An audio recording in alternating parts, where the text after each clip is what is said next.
why you got into this space in the first place and how this all developed for you. Sure. I used to be a litigation lawyer, so I come from very humble beginnings. I was blessed with incredible parents, but I sure didn't grow up with a silver spoon in my mouth.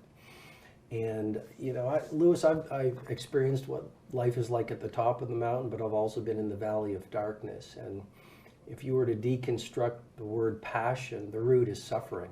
Really? And suffering makes great leaders, suffering makes the Mandelas, suffering makes the Oprahs. And I think a great life, richly lived, has lots of the good as well as the challenge. Yeah. So I became a lawyer for all the wrong reasons. Money. Well, exactly. So the society's seductions, money, applause, material things, beautiful home, etc. And I had a lot of those things. I became really successful as a litigation lawyer, but I'd wake up in the morning and I'd look in the bathroom mirror and I didn't like the man that was looking back. I was very empty. Jim Carrey has this great quote, right? Like, I wish everyone could experience being rich and famous. Right, Yeah. to realize that's not where peace of mind and a joyful heart and true wealth really is. And so once I got to that place, I said, look, I've done everything that I should be doing to find this joy in my heart when I wake up and a fire in the belly. And yet I still feel incredibly empty. So there's got to be more. And long story short, I don't want to bore you with my whole story, but long story short, I went on an odyssey. I started studying the great geniuses of the world, the great women and men of the world, the true humanitarians and history makers, the geniuses. And I decided to write a little book that I titled The Monk Who Sold His Ferrari, that was self-published in a Kinko's copy shop. Wow. My mom edited it. My father helped me sell it, one book at a time at service clubs. I know you do big seminars and events. My first seminar was 23 people. 21 of those people were my family members. Right. And that was the beginning of the journey. What year was that when the book came out? Oh, wow. It would have been the late 1990s. Wow. I don't know if you've heard of that decade, but it was a pretty good decade. It was pretty good, yeah. I was born in '83. The 90s were interesting for me. 90s were a lot of suffering, actually. For you? Yeah, a lot of suffering. Wow, and I see tears in your eyes. So. Yeah. I mean, it was dark. I think it was just like, there was a lot of joy and love. I think we focus more on the suffering and the painful times than the love.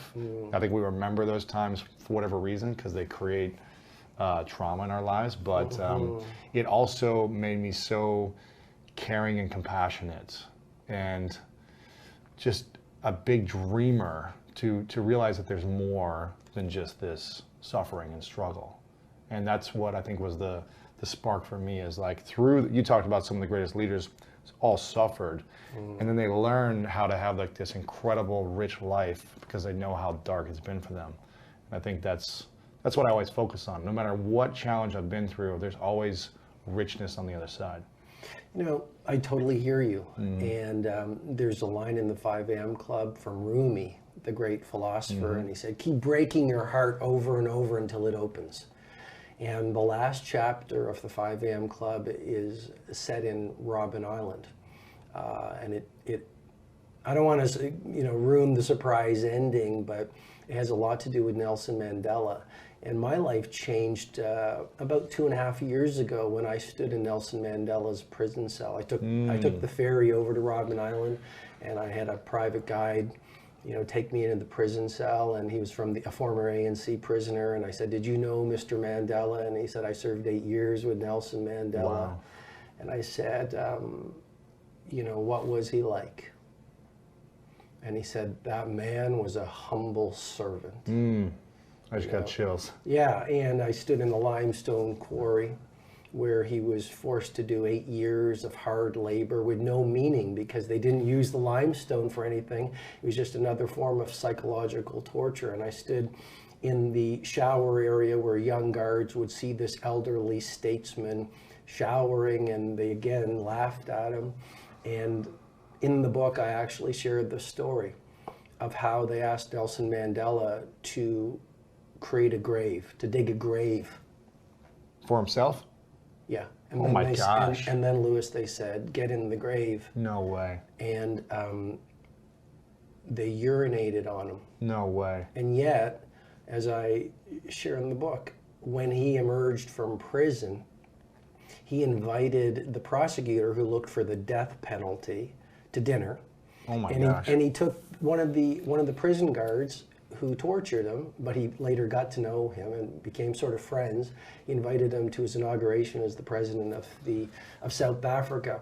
And he was asked, why would you possibly do that? And he said, because if I didn't, I'd still be in prison. And I think the larger point for your millions of followers is simply to remember, you know, leadership in life is a wild, beautiful journey. It's dangerous. If you want to get to the top of the mountain, a lot of the 5M Club is about exponential creativity, productivity, elite performance. If you want to do those things, if you want to be a real history maker, it's a dangerous game. It's a fun game. You're going to suffer. You're going to be exhilarated. You're going to be tested. You're going to go to the jagged edges of your potential. But it's not always easy, but it's the most beautiful way to spend the rest of your life.